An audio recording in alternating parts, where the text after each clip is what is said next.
One issue that's pretty prominent in financial spheres right now is the issue of the United States government deficit and how exactly that's going to resolve. Are we going to have to cut spending? Are we going to have to increase taxes? Are we going to have to do both? Or are we just going to print money? Are we going to have what's called fiscal dominance, the dominance of the fiscal needs of the United States over our monetary policy, and implement something like yield curve control to prevent our interest payments from ballooning? And I think right now the consensus, even in official circles, if you read between the lines, the consensus is kind of on the inevitability of fiscal dominance. As the argument goes, we're never going to be able to really cut payments, entitlement spending, and so forth. And so we're just going to print. We're just going to print. And that's going to have the effect of effectively inflating away United States government debt. Problem is, that has never really worked. You can't find a single example of that, especially with a reserve currency, which, we do have an eroding reserve currency status, but it is still at the moment intact. You can't find an example of a core economy inflating away debt like that. The examples you do find, it's always debt that has been incurred in the past and then that spending has stopped. So like a war debt, for example. World War II is a great example. We did have, I think during the war, I'm not exactly sure when it ended, but we did have fiscal dominance throughout those years, of course, because we had a war that we had to service. We had to build tanks. We had to manufacture armaments and so forth. And so we did incur a very large debt. And then we had an inflationary period after the war, and that boosted our nominal GDP, and it greatly reduced our debt as a percentage of GDP. And that was possible because the war ended. It was in the past. The problem with all our government spending is that it's ongoing. You have things like Social Security that they have the COLA, the cost of living adjustment, and if we have 10% inflation in a year, then our Social Security payments just go up 10%. Same with national defense spending. If we have 20% inflation, guess what happens to the cost of all the materials used to build warships and jets? They go up by 20%. And you can kind of fudge that a little with Social Security payments. You can lie to Americans. You can have a fraudulent CPI number in order to artificially reduce the cost of living adjustment, and you might be able to, for a period of time, fool Americans into thinking they're actually getting what they were promised. But with, in particular, the national defense spending, no, those are raw materials that have to be input into that production.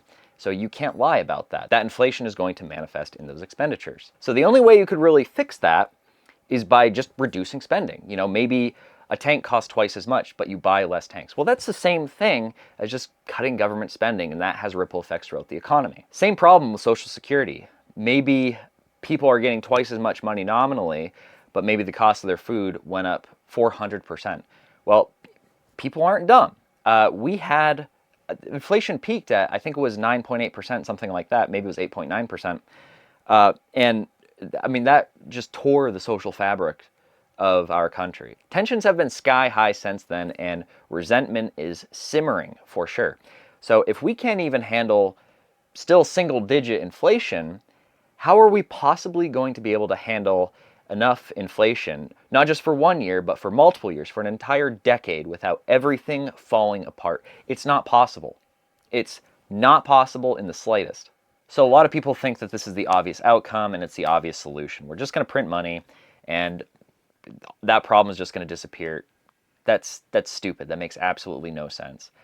That's not to say it's not theoretically possible. It's not to say they're not going to try, but it's substantially more difficult than people make it out to be. And the real problem is that people are treating this like so obvious and so inevitable that they're basing their entire investment portfolio off of this idea. It's the debasement trade. It's the idea that, as Lynn Alden says, nothing stops this train, and so Bitcoin's going to go to $1 million. The S&P 500 is going to look like the Weimar stock market. People just really assume this is inevitable, and it's complicated. It's more complicated than that. And I'm not going to tell you I know exactly what's going to happen because people really underestimate the degree to which our current predicament is unprecedented.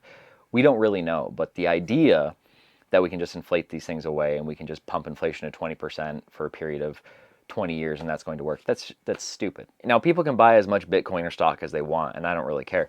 The bigger problem is when you kind of hit a critical mass where people buy into this idea in such a critical mass that they themselves have to be bailed out, essentially, with inflation. It becomes a self-fulfilling prophecy of sorts, and there's a path dependency that is created. And I think we're starting to see that.